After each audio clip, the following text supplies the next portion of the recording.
चंदौली का इतिहास। चंदौली की गलियों का कुछ इतिहास ही पुराना है। हमसे पूछो, हमने इसे बहुत करीब से जाना है। मान, मर्यादा, अनुशासन, यही पहचान हमारी है। चंदौली से है साहब, ऊंची शान हमारी है। राष्ट्रवाद का शिगुफा यूं ही नहीं छोड़ते। आती है आंच हिंद पर तो लहू नहीं देखते। उत्तर प्रदेश के चंदौली जिले का इतिहास बहुत ही गौरवशाली रहा है। यह जिला प्राचीन काल से लेकर वर्तमान तक अनेक सांस्कृतिक क्रियाकलापों का केंद्र रहा है। इस जनपद में प्रवाहमान छोटी बड़ी नदियां मानव के उद्भव और विकास की कहानी की गवाह रही हैं। लेकिन कालांतर में यह जिला पहली बार 20 मई 1997 में अस्तित्व में आया, मगर 2004 में इसे मायावती सरकार ने वापस वाराणसी में मिला दिया। सरकार के इस फैसले को कोर्ट में चुनौती दी गई और 17 जून 2004 को यह दोबारा अस्तित्व में आया। नमस्कार, आप देख रहे हैं जायसवाल मीडिया के प्रेजेंटेशन में जिलावार। तो आइए हम आपको ले चलते हैं अपने नेक्स्ट एपिसोड में चंदौली जिले की ओर, जहां हम जिले के इतिहास के साथ इसकी सामाजिक, सांस्कृतिक, प्रशासनिक और आर्थिक भव्यता से जुड़े कसीदों को जानने के साथ पर्यटक स्थलों का दीदार कराएंगे। यह जनपद पवित्र गंगा नदी के पूर्वी और दक्षिणी दिशा की ओर स्थित है। इस जिले का नाम अपने तहसील मुख्यालय के नाम पर रखा गया है। यह पूरा जिला प्राचीन काशी राज्य के अधिकार क्षेत्र में था। इस जिले से संबंधित अनेकों कथाओं के अतिरिक्त यहाँ प्राचीन काल की मूल्यवान धरोहरों के प्रमाण भी पाए गए हैं और ईंट आदि के अवशेष भी जहाँ तहाँ पूरे जिले में बिखरे पड़े हैं। इस जिले के बहुत से भागों का इतिहास अभी भी अज्ञात है। जिले की तहसीलों में कुछ उजाड़ खंड स्थान हैं, तालाब और कुंड हैं और उनके बारे में कई लोक कथाएं हैं। एक बहुत ही प्राचीन क्षेत्र बलुआ है, जो सकलडीहा तहसील से 22 किलोमीटर दक्षिण गंगा नदी के तट पर स्थित है। गंगा यहाँ पूरब से पश्चिम दिशा की ओर बहती है। हिंदुओं का एक धार्मिक मेला हर वर्ष माघ महीने में मौनी अमावस्या के दिन लगता है। यह पश्चिम वाहिनी मेला के रूप में जाना जाता है। ऐसा कहा जाता है कि गंगा पूरे देश में केवल 2 ही जगह पूर्व से पश्चिम की ओर बहती है, एक प्रयागराज अर्थात इलाहाबाद में और दूसरा बलुआ में।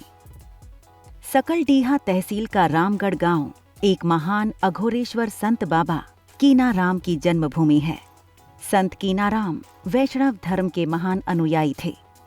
इनका शिव और शक्ति में गहरा विश्वास था और दैवीय शक्ति में भी दृढ़ विश्वास था। अपना पूरा जीवन इन्होंने मानव जाति की सेवा में लगा दिया। यह स्थान हिंदुत्व का एक पवित्र स्थल बन गया है। जिले का एक प्राचीन स्थान है हेतमपुर गांव। यहाँ एक किला है जिसे हेतमपुर किला कहा जाता है। इस किले के अवशेष 22 बीघे के क्षेत्र तक फैले हुए हैं। कहा जाता है कि 14वीं से 15वीं शताब्दी के बीच टोडरमल खत्री के द्वारा इसको आकार दिया गया था, जो शेरशाह सूरी के राज्य में निर्माण पर्यवेक्षक थे। मुगल काल के बाद तालुकेदार तथा जागीरदार हेतम खां ने इस पर कब्जा कर लिया। यहाँ 5 मुख्य ध्वस्त वीरान कोट हैं, जिन्हें भुलैनी कोट, भितरी कोट, बिजली कोट, उत्तरी कोट और दक्षिणी कोट के नाम से जाना जाता है। कुछ लोग कहते हैं कि यह हेतम खां के द्वारा स्वयं बनवाई गई थी। काशी राज्य का हिस्सा होने के कारण चंदौली का भी इतिहास वही है जो वाराणसी जिले का और काशी राज्य का है। भगवान बुद्ध के जन्म के पहले ईसा पूर्व 6ठी शताब्दी में भारतवर्ष 16 महाजनपदों में विभाजित था। इनमें काशी एक था, जिसकी राजधानी वाराणसी थी। वर्तमान का बनारस अपने चारों ओर के क्षेत्रों के साथ काशी महाजनपद कहा जाता था। वाराणसी नगर भारत के प्राचीनतम नगरों में से एक है। प्राचीन काल से ही यह विद्या का केंद्र है। पुराणों में, महाभारत में और रामायण में इसका नाम आया है। यह हिंदुओं का साथ ही साथ बौद्धों और जैनों का भी पवित्र स्थान है। यह नाम राजा काशी के नाम पर पड़ा है, जो इस वंश परंपरा का 7वां राजा था। 7वीं पीढ़ी के बाद एक विख्यात राजा धन्वंतरी ने यहाँ शासन किया, जिनका नाम आयुर्वेद के संस्थापक मुख्य चिकित्सक के रूप में स्मरण किया जाता है। काशी राज्य पर महाभारत के पूर्व की शताब्दी में मगध वंश परंपरा के शासक ब्रह्मदत्त का प्रभुत्व था, किंतु ब्रह्मदत्त की वंशावली का उत्थान महाभारत युद्ध के बाद देखा गया। इस वंश परंपरा के करीब सैकड़ों राजाओं ने इस राज्य पर अपना शासन किया। इसके कुछ शासक तो चक्रवर्ती सम्राट हुआ करते थे। काशी के राजा मनोज ने कौशल, अंग और मगध की राजधानियों को जीतकर अपने राज्य में मिला लिया। जैन धर्म ग्रंथों के अनुसार अश्वसेवा नाम के काशी के राजा थे, जो 23वें तीर्थकर पार्श्वनाथ के पिता थे। सन 1775 में काशी राज्य ब्रिटिश शासकों के अधिकार में आ गया। स्वतंत्रता प्राप्ति के बाद बनारस स्टेट का भारत में विलय हो जाने पर इस पीढ़ी के सबसे अंतिम राजा महाराज विभूति नारायण सिंह थे, जिन्होंने करीब 8 साल तक शासन किया। भौगोलिक रूप से इस जिले का क्षेत्रफल 2484.70 वर्ग किलोमीटर है। यह जिला उत्तर में गाजीपुर जिला, दक्षिण में सोनभद्र, पश्चिम में मिर्जापुर जिला, उत्तर पश्चिम में वाराणसी जिला और पूर्व में बिहार राज्य से अपनी सीमा को साझा करता है।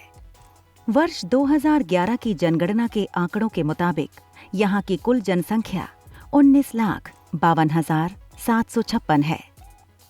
जनसंख्या घनत्व के मामले में यह जिला 790 व्यक्ति प्रति वर्ग किलोमीटर के भूभाग पर समायोजित है और लिंगानुपात के मामले में यह जिला 1000 पुरुषों पर 984 महिलाओं के साथ 78.9% की साक्षरता दर को बनाए हुए है। राजनीतिक व प्रशासनिक दृष्टिकोण से यह जिला चंदौली लोकसभा निर्वाचन क्षेत्र के साथ 4 विधानसभा, 9 विकासखंड, 5 तहसील, 1 नगरपालिका परिषद, 3 नगर पंचायत और लगभग 732 ग्राम पंचायत के क्रमबद्ध जाल में बंधा हुआ है। आर्थिक दृष्टिकोण से चंदौली की अर्थव्यवस्था मुख्य रूप से कृषि प्रधान है, जिसमें अधिकांश आबादी के लिए कृषि आय का मुख्य स्रोत है। यह जिला गेहूं, चावल, गन्ना और दालों जैसी फसलों के उत्पादन के लिए जाना जाता है। हाल के वर्षों में जिले ने कई छोटे और मध्यम आकार के उद्योगों की स्थापना के साथ महत्वपूर्ण औद्योगिक विकास देखा है। यह जिला अपने हथकरघा और हस्तशिल्प वस्तुओं के उत्पादन के लिए भी जाना जाता है, जो देश और विदेश के विभिन्न हिस्सों में निर्यात किए जाते हैं। पर्यटन के दृष्टिकोण से चंदौली जिले में धार्मिक स्थान के साथ मनोरंजन के थीम पर आधारित स्थल हैं, जहां सैलानी लोग असीम आनंद की अनुभूति कर सकते हैं। तो आइए ऐसे ही कुछ महत्वपूर्ण स्थलों को जानने का प्रयत्न करते हैं। नौगढ़ जलप्रपात चंदौली। नौगढ़ जलप्रपात चंदौली शहर का एक सुंदर जलप्रपात है, जो नौगढ़ बांध से कुछ ही दूरी पर स्थित है। यह जलप्रपात बहुत ऊंचाई से नीचे गिरता है और बहुत सुंदर लगता है। मूसाखंड बांध चंदौली। कर्मनाशा नदी पर बना हुआ मूसाखंड बांध चंदौली जिले का एक मुख्य पर्यटन स्थल है। यह बांध चारों तरफ से पहाड़ियों से घिरा हुआ है, जो चंदौली जिले के चकिया तहसील में स्थित है। मां काली मंदिर चंदौली। मां काली मंदिर चंदौली शहर का एक मुख्य धार्मिक पर्यटन स्थल है। यह प्राचीन मंदिर चंदौली शहर के चकिया में स्थित है। मंदिर में काली जी की प्रतिमा के दर्शन करने के लिए मिलते हैं। लतीफ शाह की दरगाह चंदौली। लतीफ शाह की दरगाह चंदौली शहर के चकिया का एक धार्मिक स्थल है। लतीफ शाह एक संत थे और उनकी दरगाह यहाँ पर आपको देखने के लिए मिलती है। यह दरगाह प्राचीन है। दरगाह के पास ही में लतीफ शाह बांध भी बना हुआ है। राजदरी जलप्रपात चंदौली। राजदरी जलप्रपात चंदौली शहर का एक सुंदर जलप्रपात है। यह जलप्रपात चंद्रप्रभा वन्य जीव अभयारण्य के अंदर स्थित है। आप चंद्रप्रभा वन्य जीव अभयारण्य जाते हैं तो सबसे पहले आपको यही जलप्रपात देखने के लिए मिलेगा। उसके बाद आप देवदरी जलप्रपात जा सकते हैं।